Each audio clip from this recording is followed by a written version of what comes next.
Konstantitos Synodinos, founder and CEO of Simply Digital, talks with Gary about the challenges of running a marketing business that works with clients all over the world. What happened when his big startup idea failed, and how the Web 3.0 revolution is coming for marketing agencies too. This podcast is made by marketing entrepreneurs for marketing entrepreneurs. If you love creating something out of nothing and are hopelessly addicted to growth, you're one of us. Stop by each week to hear conversations with leading marketing entrepreneurs where we drill down on things like how to start and double your business, develop systems that can scale, and why success starts with who you are as a person. And after the episode, head over to the Agency Growth Engine server on Discord to talk shop and swap stories with the rest of our community. Let's dive in.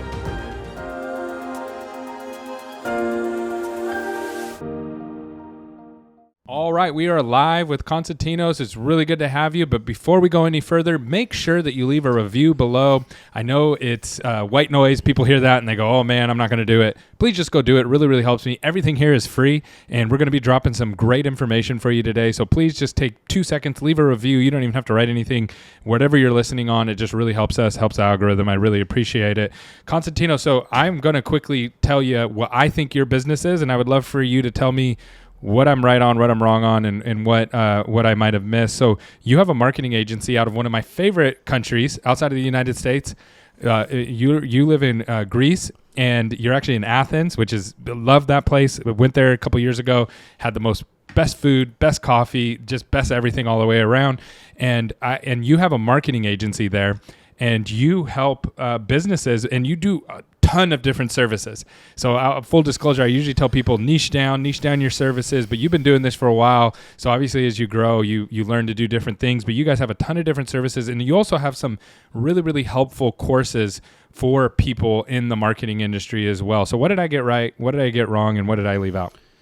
You got everything right, actually. I'm in Athens. This is where I am running everything that I do. Although I'm running, an international agency. So we started small here in Athens, trying to serve a small niche within the Greek market that we saw that, was really the low-hanging fruit for us.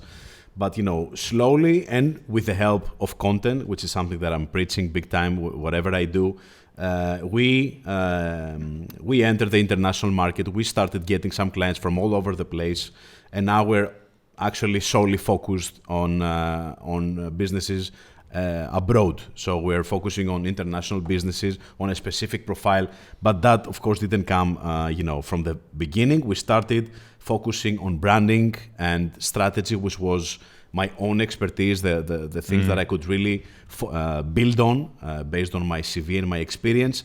And then slowly, also taking into account what people were asking, what businesses we wanted to attract, what kind of gigs we saw that, were really more exciting for us, but also more profitable for us.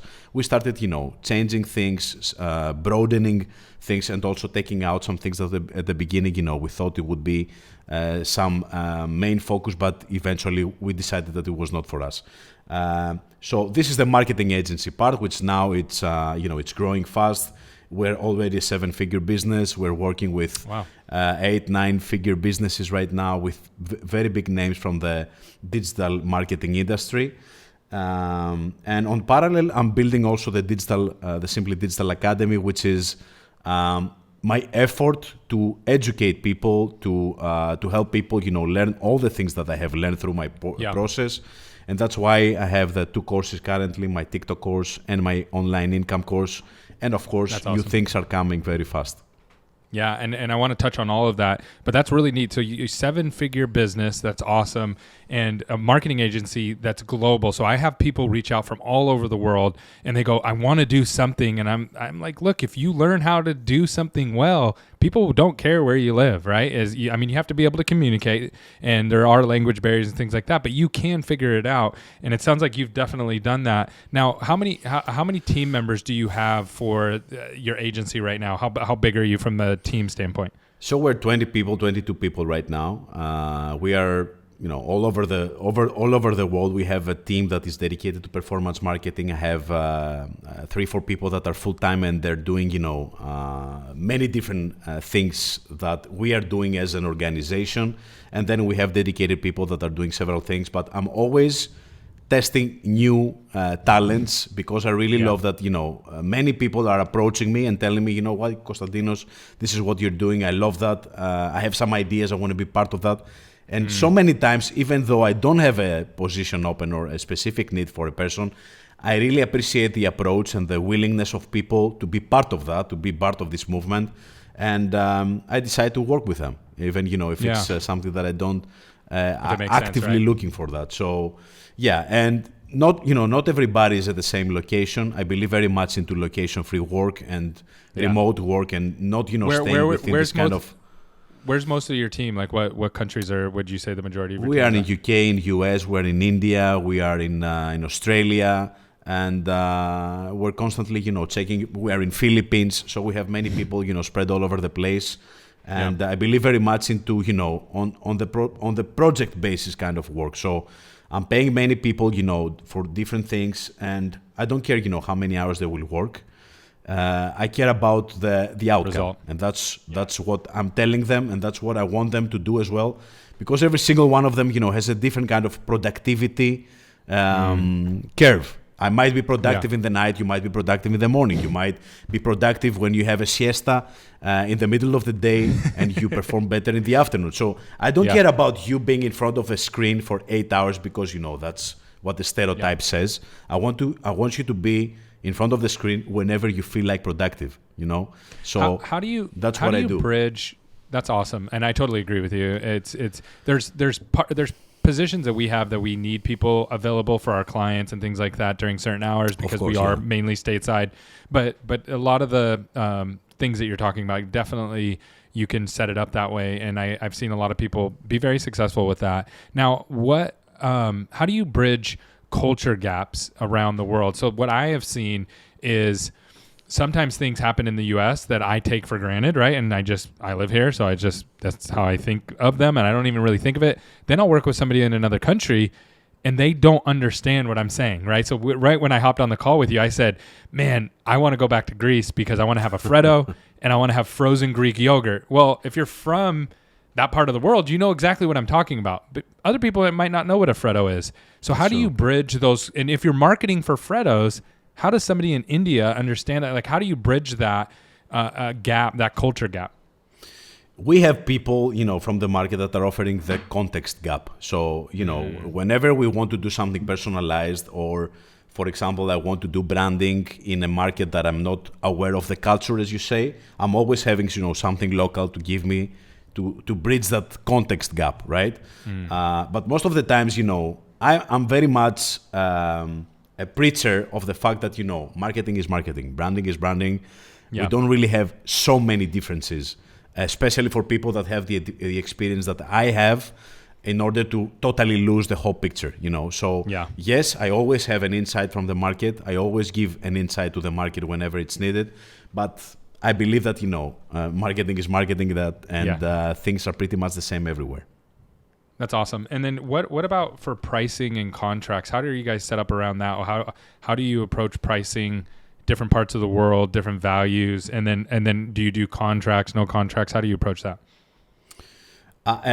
The experience taught me to have a contract always, to always, secure your work, and always, be specific to the deliverables as well, but also to give, a very good picture of your professionalism also to other people, and to have everything documented. It sets a good start for every collaboration.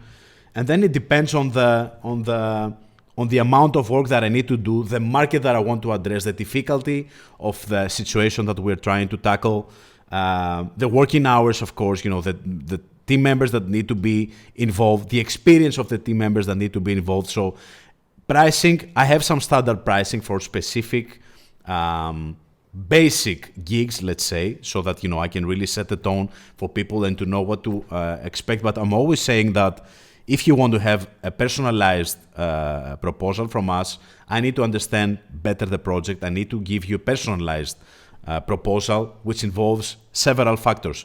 And some of them are the ones that I explained, and that's how I come with a custom pricing depending on what are we trying to accomplish and who is the target market and the customer, of course.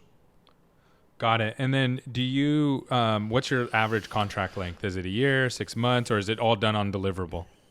I don't make any length limitation. I don't create any length limitation to people because I want them to be genuinely happy to work with me. That's what I say to them from the get-go.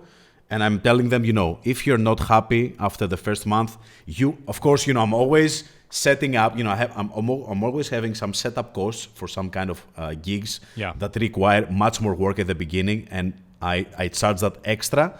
But if you are not happy after the first month, you're free to go. No hard feelings. That's really smart. Yeah, I approach it the same way. If someone doesn't want to work with us, why would you want to keep them locked up in an agreement? There's no reason. So if you do a good job and yeah, exactly. But a lot of so the average length of a marketing agency relationship is 12 months. Well, guess why it's 12 months? Because the average contract for marketing agencies is 12 months. So most people are churning every 12 months. They're getting out and they're doing different things, and it's because people aren't delivering. I get it. I get it from a marketing perspective because, you need to have some time to deliver the promise, and the promise cannot be delivered in 1 month. Okay, you cannot build a rocket in a month. You need to establish some basics and work on that. And that's why I want to work with people that get it. If you don't get it, that you need to stay with me for longer, I don't want you as a client. But people and agency owners need to get out of this kind of logic of, I need to protect my churn rate. I need to have a revenue establishment for a year or 2 years. It doesn't work like that. You have to take the human factor in the whole equation and say, you know what? I might protect my revenue and my bottom line, but I will have 3 clients that are unhappy, and this is bad business. Yeah. It's bad business. Yeah, we're over $1.5 million a month in MRR, 0 contracts. Everybody could leave. We could lose all of our business tomorrow, but we're not in the business of losing business, right? We know that. So it makes us act differently. What I've noticed is when someone locks somebody up for 12 months, you stop serving them the way that you probably should. You feel like, hey, I've kind of have it in the bag. Exactly. And so I really like that mindset. And I really like the deliverables, really being really crystal clear on what the deliverables are. So if you said when you started, you had like a really clear avatar and you were really niche and then you expanded from there. Could you walk me through like what kind of avatar did you have? And you don't have to be very specific, but just like how you work through that process, because a lot of people want to know about that, especially as they start, and then how you morph that to who you are today. Okay, so I started Simply Digital like 4 years ago, so it's not like such a long journey, but it was really fast in terms of the changes and the evolution. So when I decided to make Simply Digital, which was for me a contingency plan, I tried to fund my startup at that point of time that was starving for revenue. So that's how I came up with Simply Digital, which was a marketing agency, and I was trying to address a market like the Greek one and start making money like tomorrow because I needed that. So I said, okay, the low-hanging fruit for me is digital, the businesses that were not digitally transformed at that point of time. And in Greece, 4 years before, the market was really junior in terms of digital transformation. Businesses with no websites, no solid social media presence, no Google My Business presence. They were really junior in that sense. So, me and my partner back then, we said, okay, let's attack this, this percentage of the market that could be, I don't know, like 70% of the total industry. The small, medium businesses that really don't do well on the digital part, and let's attack this percentage. That's what we did. That's where our first clients were. That's how we branded the whole thing. That's why I talked about Simply Digital. I tried to simplify the whole thing in order to make it more concrete, more understandable for them. So you were delivering, that's how very specific that's how we got the first people, is that right? revenue part, and then evolved into different things. So content marketing after the second year was the reason why I evolved and I started, addressing bigger businesses because I tried to be more sophisticated with my content, address more complex issues about, within the digital marketing industry. And then the third step was when I transitioned from Greek content to international content with my TikTok account and my Instagram account. Those exploded my reach. They exploded my audience. For people that don't know, I have 2 million followers on TikTok. I have more than 3 billion views in the last year of my videos on TikTok. So that helped me a lot to accelerate, what I was doing to attract more clients organically. And that changed everything we did. That's awesome. So so right now you pretty much will work with any business if they need marketing support. Is that right? Not any business. We're not. I'm very selective. I'm working only with people that are within my industry. So SaaS platforms, startups, big e-commerce businesses, personal brands that need guidance, and I'm also doing consulting one-on-one, but also creators that want to become a business rather than just creating content and trying to become an influencer or whatever. So this is pretty much what I do. Of course, it depends on what if I see some kind of opportunity in the business, if I see that there is something that we can really add value to. But most of the times, those are the customer personas that we work with right now. Got it. And a couple of things there, and I want to really go into this. So you said 4 years, you've built up to 7 figures. You started at 0. What happened to the company that was the startup that you started the marketing company for? Did that go by the wayside? Yeah. So it was. Yeah, it went by the side. Go ahead. It went by the side. So we pivoted like another couple of times since then. Now it's into the process of trying to brainstorm and see what we're gonna do with that. It started as a LinkedIn of sports. It's the startup was Champions ID. Was an attempt of me to bridge my two passions, which is sports and business, and trying to find a way to help athletes because I was one of them in the past. But the monetization angle didn't work out very well for us, and that's why currently we are trying to figure out what's going to be next for us. I absolutely love this because what I'm hearing here is that you built a business, but that business that actually was successful, the one that took off, was not the one that you started. But if you didn't start the first business, you would never have gotten to the second business, right? So I tell entrepreneurs all the time, they're like, I don't know what to do. It's like, just start and go fail. Yeah. And it's okay to fail because your failure will lead to something else. Because if you just keep going and keep grinding, right, and keep learning, you will be successful. And you're a great testament to that. So I love those kind of stories that, you know what, this business, we're still working on it, but I got this other business from that, and I just love stories like that. That's what I always say to people, that this is a journey. It's not like I'm targeting this thing and I'm going after it. You might embark for a journey towards a destination you have in your head, but you might end up in somewhere totally different, somewhere totally more exciting that you had in your mind. Just embark, the journey. I love that so much. Now, how long did it take to get, tell me about that first year as you were starting. How quickly did you hire a team? How much money were you making in the first year? Those kind of things. Okay, so with Simply Digital, I started with another person that I trusted a lot at this point of time. So we decided to join forces and do things in parallel. He had a better digital marketing background. I had a better branding and strategic background. So we decided to join forces. But through the process, I saw that, consistency-wise, we couldn't do that together. So he had different things on his plate. I had only this on my plate. It was less important for him. It was much more important for me. So I decided to split the roles, take it all on my own, change completely direction. And for at least 6 months, I was a one-man show. It was everything on me. I was doing everything. I was just having some freelancers, from here and there for things that I couldn't do myself, using platforms like Upwork and Fiverr and, stuff like that, selectively trying to find some people. And then I made my first hire, who was my sister, who back then, was trying to find her next professional step. And I was like, okay, come with me. I know how to work with you. I've worked with you before.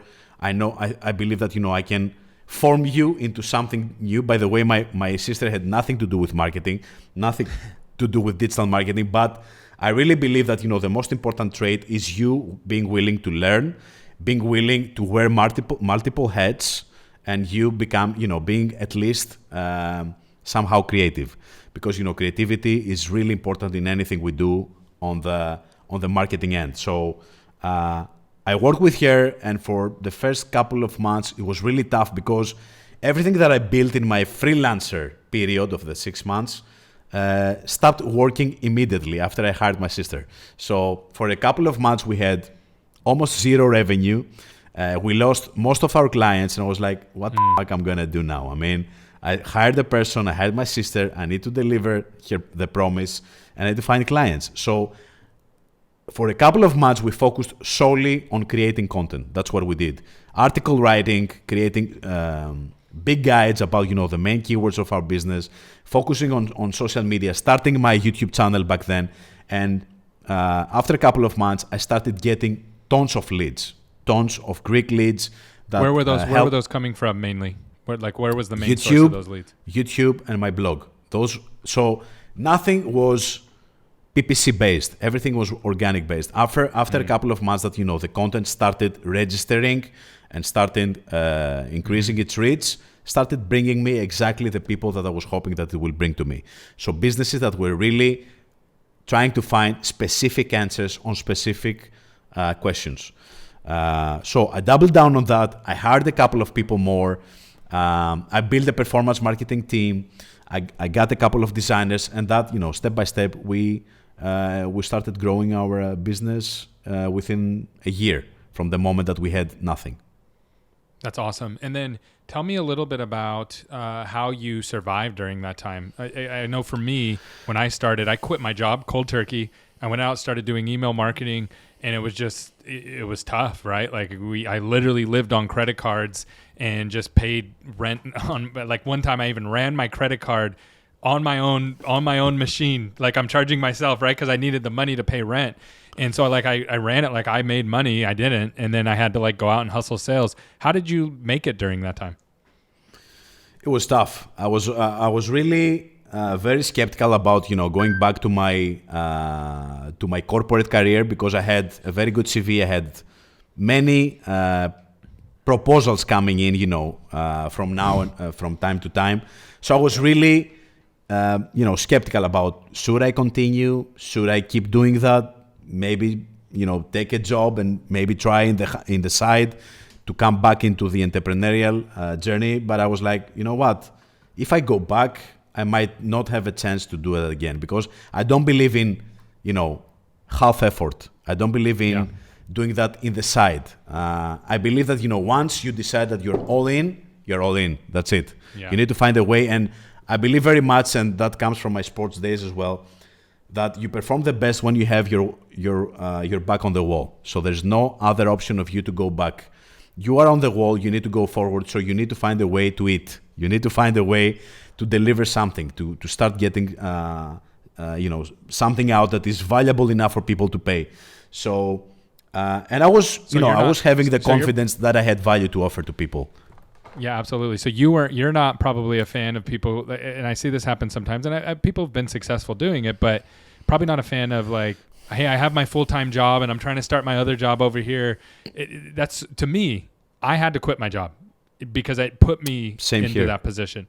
Yeah. Okay. Same here. Yeah. I did it for a couple of months, 3 months when I was building my startup, at least to form an idea. I didn't jump from a full-time job to an entrepreneurial effort, by having a side income. I didn't have any side income at that point. I was just having a paper with some ideas and a developer that I found to bring my idea to life. Nothing, no income, nothing. So yes, I believe it, but I believe also that it's not for everybody. Yeah, that's 100% right. You have to know. I always tell people, if you enjoy if you enjoy comfort over opportunity, then you're not an entrepreneur, right? If you're like, hey, I don't want to be uncomfortable. I just rather take the security. I know it's less money. Don't go into the entrepreneur world. But I want to talk to you really quickly on the TikTok side of things, because I know you've really blown up on TikTok. I know it's fairly new, right? Like TikTok's a newer thing. I know you didn't start there with your agency. So what has made your TikTok so successful, and then how has that helped you with your business? So TikTok was an experiment for me. I saw the whole buzz. I saw the whole excitement and the craziness over the organic growth of people. And if you are in marketing, you can really not ignore the way that people were getting attention or growing organically, because marketing is all about attention, right? Marketing is all about getting underpriced attention and turning that into some kind of conversion. That's all. That's what we do.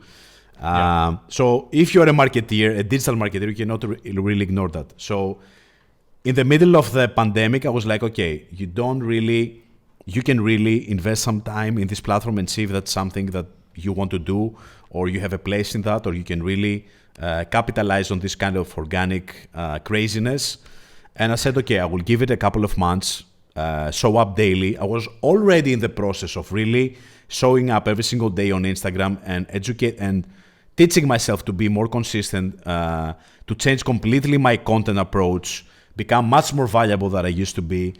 And I took this kind of learning of the last 6 months that I was doing on Instagram, and I put it on TikTok by accepting the culture of the platform. So I tried to adapt a bit in the platform, but without losing myself, my originality, not trying to jump into trends and jumping around or whatever people were doing back then. And after a couple of months, I saw some crazy results. I kept pushing, and 1 year later, I was at 2 million followers. And the great part was that this got translated into a crazy monetization as well. So I got tons of consultations out of that. I got tons of branded partnerships because of that. So people wanted to be promoted through my channels, but also I got more clients from that. So I got the attention. People started talking with me. They understood that I could help their business, and that's how we have more clients right now. And we're nearing 8 figures in hopefully next year. So that's step by step how you really use the things that you do in order to grow what you already do, right? So you need to have a plan. It's not like just TikTok makes views into money. You need to have a plan. You need to have a business around that. But once you translate that into money, into a funnel, this can work miracles for you. That's awesome. Is there one kind of like video format that's worked really well for you, or one approach that you've been like, this is like my go-to that's been consistent? Yeah. So before that, before I jump on TikTok, I was trying to play the carousel games on Instagram, which was really popular back then. It was a great format to tell a story, to become much more valuable. You were actually microblogging through carousels, and that was having a huge impact on people. Too many saves, too many shares. The interactions were really higher than single posts. And then I saw the craziness with short videos. So TikTok became the evangelist of short video. The platform is the reason why everything is really going into short video right now. And I said to myself, okay, you need to become more valuable in a shorter period of time. So I was trained into creating good YouTube videos back then for my Greek audience, but then I had to push myself to become much more valuable and squeeze it in 15, 20, 30 seconds max. Which is hard, right? Yeah. Yeah, it's hard. It's not as easy as people believe, because it's not just about, creating a video in 30 seconds. That's easy. The thing is having a promise that will excite people and delivering the promise in 30 seconds. That's what viral videos are all about. You start with a hook because it's a crazy swiping up culture, and you need to grab them before they swipe up with a promise, with a hook, deliver the promise, and over-deliver actually the promise if you want to get this excitement that gets the videos popular and viral. That's what TikTok is all about. That's how they created their algorithm, and that's how all the other platforms copied the exact same equation. Yeah, absolutely. Now, tell me a little bit about. I know you're helping creators learn how to monetize, but you're also helping people build out their personal brands. Walk me through what you're doing there, how you're helping other people with that. So for people that don't know it, I'm not just a creator, of course, on TikTok and on Instagram. I have a 20-year experience on marketing. I'm an MBA graduate. I used to be a marketing manager of Johnny Walker for the entire Western Europe region, managing brands like Johnny Walker and the Super Deluxe portfolio. I was in Procter & Gamble, which for me is the mother of branding. That is the company that invented branding. So I was 10 years there. I got very strong marketing, branding, and strategy foundations there. And then through my entrepreneurial journey, I'm able to have many different kind of experiences and pictures and case studies that I can really help people with, because that's what I believe that a good mentor does. They use their experiences and their different case studies to see how a person can really benefit from that, because a good mentor is nothing else but somebody who connects the dots for people. Yeah. So instead of you trying to find what's after A, and you go here and here and here and here until you find that it's B, I'm telling you that you probably need to go from A to B. So I'm connecting the dot. I'm doing that for personal brands, for people that want to scale their business, for people who want to start becoming really consistent and serious about content creation. And yeah, it's going really well because many people need that help.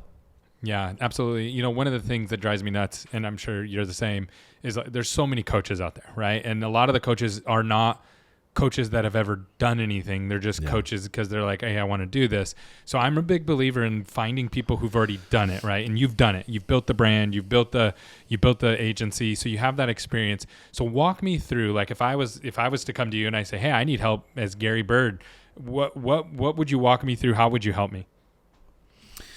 So for me, the most exciting part is that most of the people that come to me, they have no clear picture of where they want to go.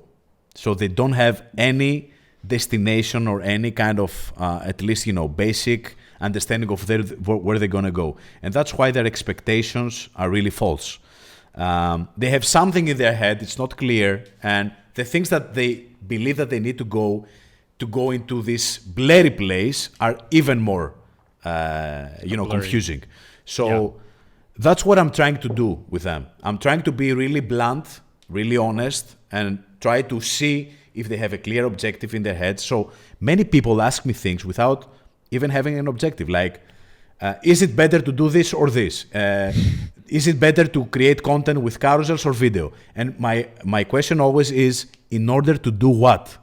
What is your objective? Where you want to go, my friend?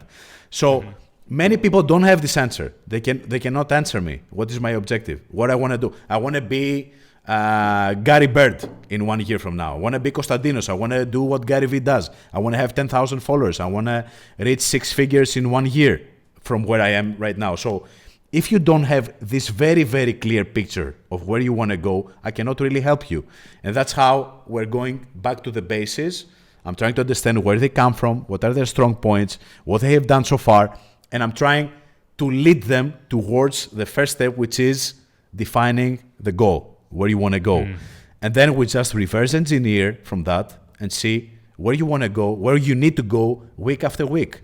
And I'm becoming also their attribution manager on that. So every single week you need to tell me what you did for that. Did you do something that we discussed, or you're just paying me for nothing? So accountability is really important, especially when you have never worked on your own before. You need an accountability partner so many times. So why do you think that so many creators struggle to monetize? Because, I believe it's the same answer like before. They don't have a specific objective, what they're trying to do with their content, right? Because many times they start creating content by copying others. They just see something that works for them. They get some views. Then they get some engagement with some kind of other type of content. And they lose the specific goal, which is, I want to go there. I will not start going here and there and whatever because it gets more views, it gets more engagement. And I believe that's the greatest trap they fall into. You need to build an identity, and you need to start engaging people for the right reasons. It doesn't tell me anything if you start becoming viral for the wrong reasons. you will attract the wrong audience that you will never be able to monetize. Yeah, that's so true. If you start with the wrong platform, or you start off and you're just doing trends for certain things that have no relation to business, good luck monetizing that, right? Yeah. Because they're not gonna want to buy from you, and you basically have to start over. I also think there's a big difference.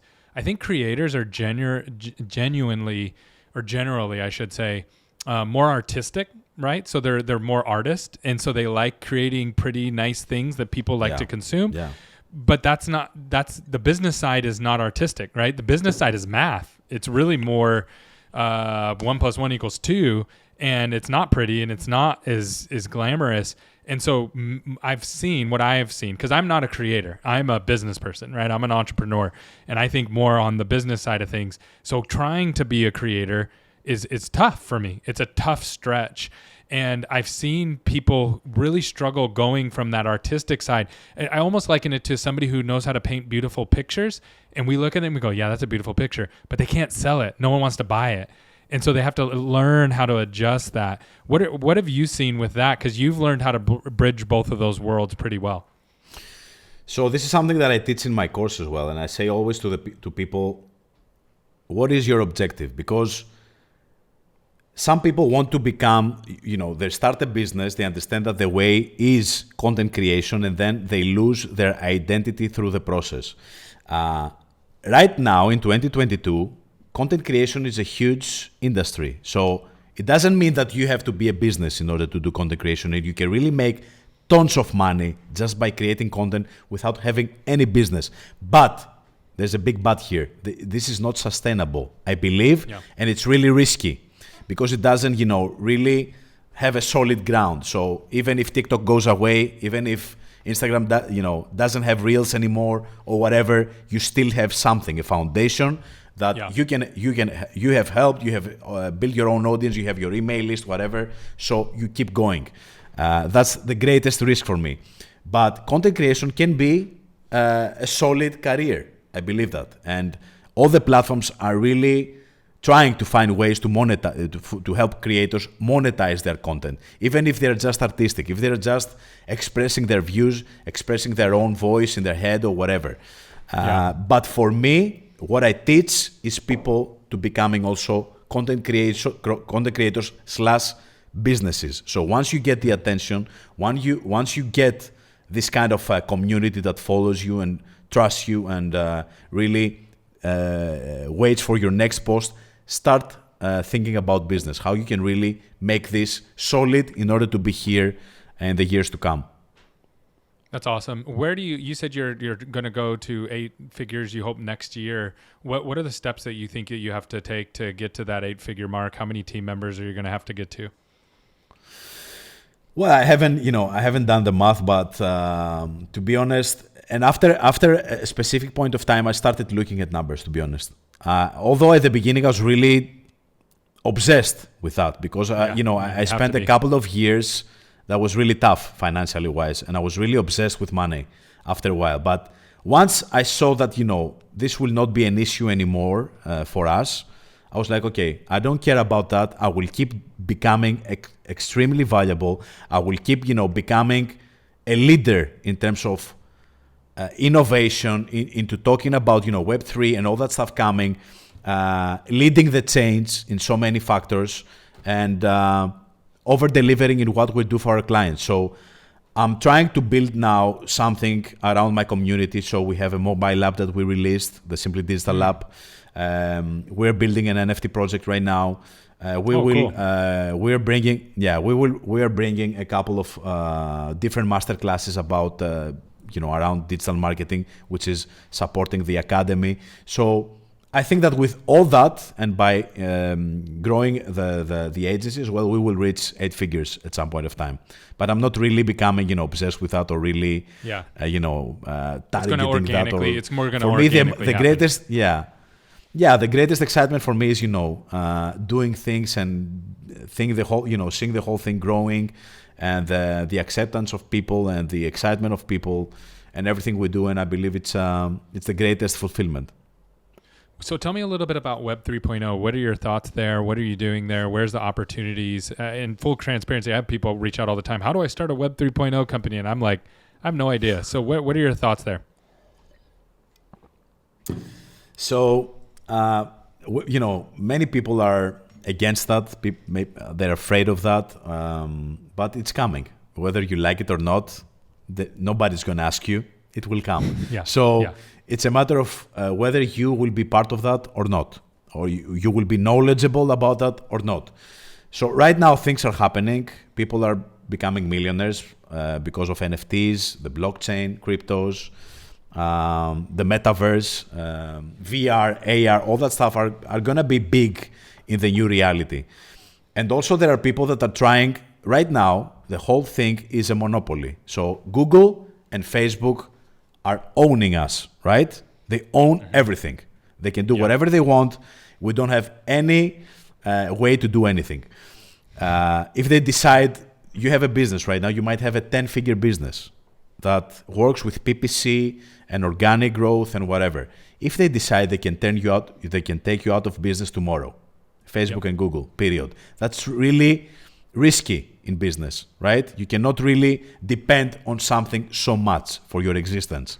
So what Web3 will do, I believe, is that will give to everybody the opportunity to decentralize and to decentralize the risk from all that stuff, but also to build communities that can really become a community that can really make money with you as well. So, for example, the NFTs started with the belief of people of being, the next art innovation. So you buy art, you resell it, and you gain money.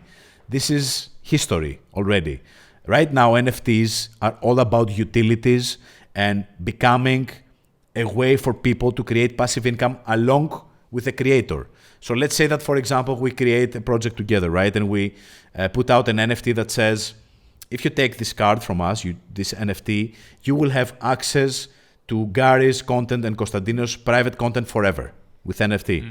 And you can resell this NFT into the secondary market and start making money out of that and get royalties. So it's becoming something totally different. I believe that people, even if they don't, do something entrepreneurially wise on that front, they need to get educated. What is NFT? Yeah. What is the technology? What is the blockchain? What is metaverse?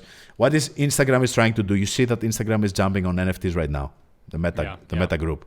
So you cannot really ignore those things. Do you think this is going to eat up the financial market first and then come back to the digital world, or it's going to do it at the same time? Because what I see happening is, I grew up, I'm almost 40, so I was born in 82. And I remember when the internet came out, and the internet everybody was like, oh, it's going to be a fad, right? This is not a big deal. What are you going to do? Go and look, you can read a piece of paper anywhere, right?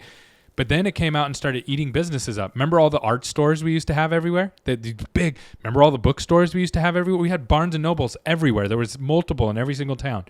All disappeared. And then other businesses started to disappear or consolidate. And what I see, the financial market right now is like ripe for the picking because it's so bloated and it's so slow and you can't transfer this, and in crypto you can move all that stuff around. What are your thoughts on that side of it? Well, exactly as you said, we're always reluctant to believe that something is changing so rapidly, that something that we have used seeing as the norm is not going to be anymore the norm. And that's why so many people believe that, cryptos and NFTs and Web3 are scam. Because they cannot understand it. Most of the times, people that cannot understand something, they believe it's sketchy or it's not for them, and that's why they decide to call it names, because they might see, some people doing something, they feel that they're missing out, but at the same time, they cannot understand it. So they are like, oh, no, this is scam. It's not working. But I know for sure that people are making millions right now with NFTs and crypto and everything. It's like the .com boom. When we had a bunch of businesses that did go out of business. Like if you invested in 90% of those .com companies, you lost all your money. But if you picked the 10% that was right, you were set for the rest of your life. And I feel like that's what's going on with crypto. There's a lot of poor picks. There's a lot of things you can do wrong, but there's also, if you get it right, it's going to be major major big opportunity, and I love what you're doing there. Totally. And what don't get me wrong, I never say to people, go invest in something, go invest in NFTs, or because, many people misunderstand that. I'm not saying go and invest in NFTs, not the case. And I never give any investment advice. I'm just saying to people, get knowledgeable. Educate yourselves, understand what's happening. And the best way to understand it is most of the times to do it. So, right, the way that I got into creating my own NFT project, it was for me to become my learning curve towards that. To understand that, to talk with people, find mentors, understand the technology, and see where I want to be with that. That's so cool. Is there anything else you'd like to share with our audience where they could learn more about you, or anything other projects that you're working on? Yeah, sure. So they can find about us, by searching about Simply Digital on YouTube, on TikTok, on Instagram, even on Pinterest, which is a big surprise for us lately. Video is huge on Pinterest right now for people that don't know it. So give it a try. We have a website as well, which is simplydigital.gr. And also we have a mobile app, which is again called Simply Digital, and people can find all the tools that I have shown on my content through the last year in one place. That was something that people were asking about us for me to do. So we gathered everything. We have a library that is updated every single week, and people can go and download it to never miss again any suggestions. Love it. I love all the stuff you're doing. Love the hustle. Love the growth. Great job. And if you haven't gone and check them out, make sure you do that. Thanks so much for being on today. Thank you. Thank you so much for having me and for the lovely questions.